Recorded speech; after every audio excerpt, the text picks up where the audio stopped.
This podcast comes from the corner of a country lane in the middle of England. Hello everyone, it's great that you're there. Talk Genealogy, the podcast for genealogists with too much time on their hands. How's the family tree hunting going? I hope you're meeting with some success. Tonight we've something special on the Talk Genealogy podcast.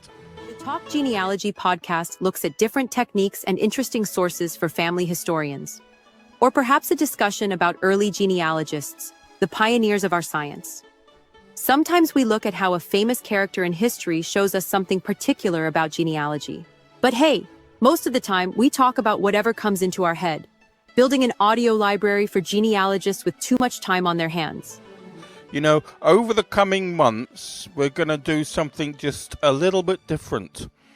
Tonight we're launching a mini-series that we're going to call Medieval Knitting, a weekly taster of medieval genealogy, short episodes, just, 15, 20 minutes each, running through the next 4 or 5 months. Think of them as bite-sized threads that you can stitch into your listening schedule. But I want to make it clear that I'm neither a professional nor an expert. I'm an enthusiast like you who has spent far too many years digging up his family tree, so often in the wrong place. These podcasts are really me sharing with you the lessons that I've learned along the way. And please remember, I am talking about ancestor hunting in England. Recommended by Who Do You Think You Are magazine and featured on BBC Radio. Here is Malcolm Noble's Talk Genealogy podcast, the podcast for the genealogists with too much time on their hands.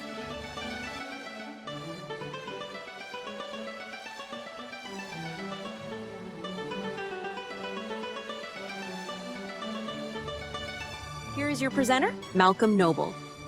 Now, what's all this about? Well, next February, I'll be launching my latest book, A Practical Introduction to Medieval Genealogy. But this podcast series won't lean on the book. It's a standalone journey. We won't be plugging the book every week. In fact, we'll hardly mention it. We're calling the series Medieval Knitting. Not because we're conjuring up chainmail or crusader couture, but because we're stitching together the threads of family history from the Middle Ages. Now, just a few words before we start on what we're about. We're talking about the Middle Ages. Now, I define that in my own way as 1066 until the start of parish registers. So in practical terms, we're talking here about how to research your family tree once you've got back to the beginning of parish registers, but a little bit hesitant about going further forward. Now, I want medieval knitting to be bite-sized chunks, all right? So you may feel that there's not a great deal of background explanation going on, and really that's in the format. But over the weeks, as hopefully you'll listen each Thursday night, we will soon pick up what we're looking at. And for the first episode, I have decided to look at one type of tax return and show you what we can do with it and how we can interpret the figures. Ladies and gents, this is all about context. It's an attempt to link, loop, and layer the fragments that we find in the archive. So, shall we cast on? This week's stitch is the lay subsidy of the 14th century. 3 of our first 20 episodes will explore the lay subsidy rolls, those scrappy remnants of medieval tax returns. And tonight's just a taster, but we've got some juicy bits to spice up the pudding. Now, why do we spend so much time on these dusky fiscal lists? Because they help us build up a picture of the manor, of the community where our ancestors lived. Even if we don't find them by name initially, we can begin to slot them into the social fabric. Lay subsidies were the first taxes imposed on lay people, non-clerics, with the authority of Parliament. They were typically assessed as a fraction, 1/10, 1/15, 1/20 even, of movable goods, so not real estate. The 1327 subsidy applied 5% on goods worth more than 5 shillings. That low threshold captured a broad swathe of society, middling householders, small landholders, not just the elite. Later subsidies, like the 1332 one, raised the threshold from 5 shillings to 10 shillings, narrowing the field to the more prosperous. The Crown wasn't chasing precision, it wanted yields. These taxes were fiscally successful but notoriously inefficient by modern standards. One economic historian has put it beautifully. He said the lay subsidy rolls rarely tell the whole truth and don't even lie consistently.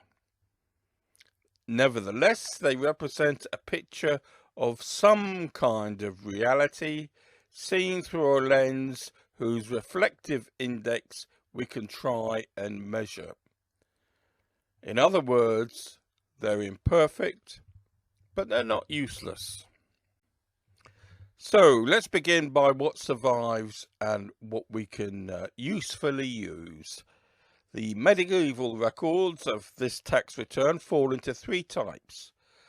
Local lists of taxpayers, often with valuations. Then the county level summaries. And finally the exchequer rolls where the county totals are brought together. Now, genealogists, of course, prize the local returns, but survival is patchy. Perhaps only 1% of all rolls survive. Potluck governs what we have. Some returns were preserved because they were disputed. Others simply slipped through the cracks. In fact, the reasons for survival are much debated between historians. Perhaps we'll go into that one day. The returns that mention tools of the trade or commercial stock are especially valuable. But we must consider how movable property was valued, often at Michaelmas prices, which favoured the farmer over the exchequer. Are you still with me? The 1327 and the 1332 subsidies are particularly rich. They name individuals, thousands per county. Now, women appear too, often widows or landholding matriarchs, and here I'm supposed to say that they offer rare glimpses into female economic agencies. But you know, the more work I've done on the Middle Ages, there is plenty of evidence of female economic agency. And there's one snippet that we'll look at in a later episode when we look at the returns for Fairford in Gloucestershire. There we find Lady Alice de Warren, the Countess of Arundel, taxed at 5 shillings and 6pence. Her husband had just fallen victim to Queen Isabella's purge. We'll unravel that thread in a later episode of Medieval Knitting. Now we're going to look at some detail at one village. This is a village in the West Midlands. The total tax yield was £4, 6 shillings and 10pence. That suggests a modest community, perhaps 30 or 40 households. England at this time was overwhelmingly rural. Between 10,000 and 13,000 villages dotted around the landscape. Towns were few, perhaps 100, maybe 150, with centres like York, Bristol and Norwich hosting a few thousand souls. Of course, the subsidies are just one source when we look at this landscape. They need corroboration. We're rarely comparing like with like in medieval records. As another historian, Hardy, warns us, The lay subsidy rolls are not especially accurate reflections of medieval wealth, but they are far from useless. Treated with care, they may constructively supplement other sources or form the basis for interesting hypotheses. So they're a start. Now, as always, context matters. In the early 14th century, England was a turbulent place. Famine had struck between 1310 and 1315. By 1330, the population was in decline. Yet, agriculture did recover. There's no evidence of poor harvests in 1332 and no sustained bad weather. But with the 100 Years' War going, the Crown's war chest felt the pinch. Lay subsidy revenue fell from 38 grand in the 13th century to 29 grand in the late 15th century. Now, that decline, yes, that's another story for another day. We're stacking up the future episodes here in the car park. So what do these tax returns really give us? They offer food for hypothesis, not certainty, but let's stitch a tapestry from the names and figures that we do have from this one village. For a start, they give us some taxpayers of note. So we have Robert at the Bourne paying 3 shillings, and Isabella Aylmer, that's 1 shilling and 9pence. Now she's likely an affluent widow, can't be sure. And then, very interesting, we've Alicia LaFrench. She's paying a whopping 1 shilling and 8pence, almost certainly an ethnic outsider with fiscal clout. We have John Patrick, again paying 1 shilling and 8pence. Who knows, he may be the reeve or the squire, because the next entry is Adam LaReeveson. At 1 shilling and 6pence, is he perhaps the son of a reeve? Then we have John Wynyard, no guessing what he did for a living, clearly of the merchant class, again comes in at 1 and 8. So they are the taxpayers of note. But the next group, and you can count these by the tax that they paid, their lineage, their roles in local administration, their standing with the village, these all raise questions. But they form the backbone of their community, neither elite nor marginal, but essential. So we have a minor merchant. We have another widow with middling wealth. She's obviously independent. She's only paying 1 shilling. And then we have a weaver. And then we have a sort of farmer in the middle tier. We'd call him a husbandman, probably. And then way down, we have those are just at the threshold of paying tax. An apprentice or an itinerant worker. A worker probably in the grain trade. His name is Lahopper. And again, a widow with only minor assets, paying just less than the shilling. Now these voices are quiet, tremulous, resilient, and they help us bind the feudal structure from what scraps the returns are likely to give us. But what happens if you consult a lay subsidy return and your ancestor is not listed? Well, don't panic. I know you weren't going to in any case.